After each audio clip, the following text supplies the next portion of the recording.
Mr. Speaker, in 2018, the Privy Council told the Prime Minister that the Ombudsman was not intended for sexual misconduct investigation. The Prime Minister's office knew 3 years ago that it had a duty to initiate an investigation.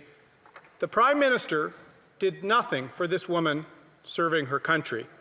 Why did the Prime Minister sit on an accusation of sexual misconduct for 3 years? Right Honourable Prime Minister. Mr. Speaker, as a government, we have always taken seriously any allegations or accusations of sexual misconduct. We have in every case, forward them for investigation to responsible authorities. It's not up to politicians to do those investigations. We need reliable, independent investigations, and that's why the Minister of Defence referred the Ombudsperson to the appropriate officials, who then were unable to follow up because they didn't receive enough information. But we will continue to stand with and ensure that we're improving the processes so that anyone victim of harassment or assault is able to get the support they need. Honourable Leader of the Opposition. Mr. Speaker, when the allegations against the Chief of Defence Staff first surfaced, the Prime Minister claimed he was not aware of the allegations. Yesterday, the Prime Minister revealed he was aware, but not about the specifics of the allegations. He just told the House that he takes all allegations of sexual misconduct seriously, yet he did nothing for 3 years, Mr. Speaker. The women of our Canadian Armed Forces are looking for leadership. Will the Prime Minister accept responsibility for his delay in acting on their behalf? The Right Honourable Prime Minister. Mr. Speaker, throughout my time in politics as a party and as a leader, we have always taken seriously any allegations and accusations and ensured that they were followed up on appropriately. That is what happened in this case. The Minister of National Defence instructed the Ombudsperson to go to the appropriate independent authorities to be able to follow up on those issues, and that is something my office was aware of, that the Minister encouraged the Ombudsperson to go bring the allegations to the appropriate authorities. That is how we need to make sure that proper steps and processes are followed and that everyone is taken seriously.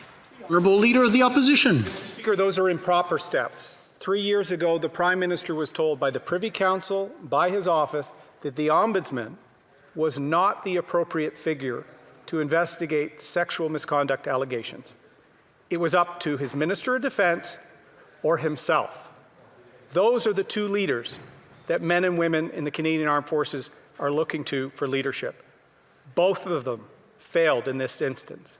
Will the Prime Minister stand in this House and acknowledge they failed this woman serving her country? The Right Honourable Prime Minister. Mr. Speaker, supporting the women and men who choose to serve in the armed forces is a priority for this government, as it has been for all governments. We have moved forward in significantly strengthening measures to support survivors of sexual assault and create more processes so that they don't have to face sexual assault in their workplace or in their service. It is not for the Prime Minister or the Minister of Defence to investigate allegations. It is for us to ensure that they are appropriately followed up on by the authorities, by the independent investigators. That is what was done in this case. Our armed forces have a well-documented sexualized culture, which the Liberals promised to address in 2018. Since then, the Prime Minister has not only taken no real action to address this problem, he has actively ignored the issue. The Prime Minister admitted to knowing about the allegations of sexual harassment against General Vance, allegations he and his minister refused to act on. We need to ensure women who serve can do so equally. Will the Prime Minister apologize to women in the armed forces for failing them and allowing this toxic and dangerous sexualized culture to continue?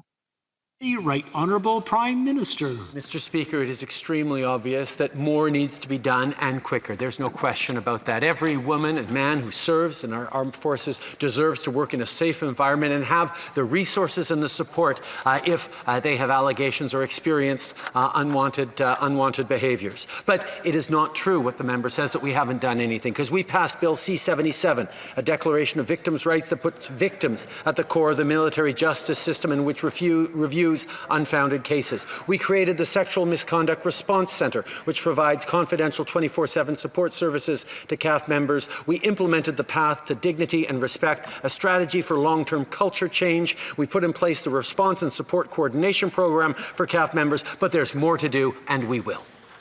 L'honorable député de Charbot-Haute-Saint-Charles.